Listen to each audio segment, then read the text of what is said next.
রাজনীতিতে ব্যারিস্টার জাইমা রহমান খালেদা জিয়ার আসনে তিনি কি আসছেন?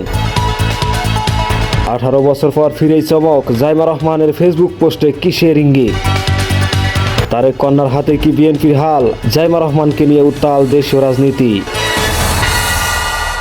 এতক্ষণ শুনছিলেন সংবাদ শিরোনাম, এবার থাকছে বিস্তারিত।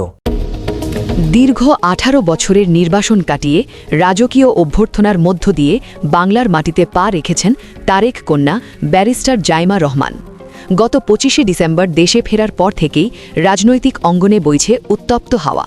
তবে সবচেয়ে বড় গুঞ্জনটি হল দাদি খালেদা জিয়ার শূন্য হওয়া একটি আসনে কি এবার প্রার্থী হতে যাচ্ছেন জাইমা?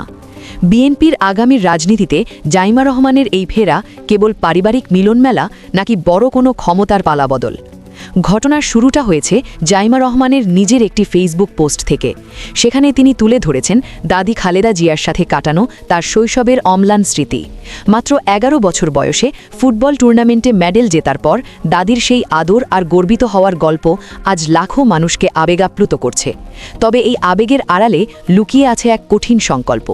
জাইমা স্পষ্ট করে বলেছেন, লন্ডনের দিনগুলো তাকে বাস্তববাদী করেছে এবং একজন আইনজীবী হিসেবে তিনি মানুষের অধিকার আদায়ের লড়াইটা শিখেছেন। অনেকেই মনে করছেন জাইমার রাজনীতিতে আসা এখন সময়ের ব্যাপার মাত্র। এর পেছনে শক্ত কিছু যুক্তিও রয়েছে।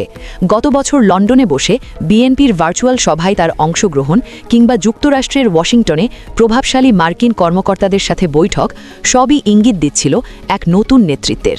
এমনকি দাদি খালেদা জিয়ার মৃত্যুর পর ভারতের পররাষ্ট্রমন্ত্রী এস জয়শঙ্করের সাথে জাইমার উপস্থিতি অনেক রাজনৈতিক সমীকরণ বদলে দিয়েছে। জাইমা রহমান তার বক্তব্যে জানিয়েছেন, 2024-এর গণ অভ্যুত্থানের সময় তিনি নেপথ্যে থেকে কাজ করেছেন। এবার সময় এসেছে সরাসরি মানুষের পাশে দাঁড়ানোর। তিনি তার বাবার হাতকে শক্তিশালী করতে চান এবং দাদির সেই শূন্যস্থান পূরণে সচেষ্ট থাকতে চান। কিন্তু প্রশ্ন হল, বাংলাদেশের বর্তমান রাজনৈতিক প্রেক্ষাপটে একজন তরুণ ব্যারিস্টার হিসেবে জাইমা রহমান কতটা সফল হবেন? তিনি কি পারবেন তার দাদার শহীদ প্রেসিডেন্ট জিয়াউর রহমান এবং দাদি বেগম খালেদা জিয়ার উত্তরসূরি হিসেবে বিএনপির হাল ধরতে? নাজমুন নাহার নীরা, উত্তরবঙ্গ 24 টিভি।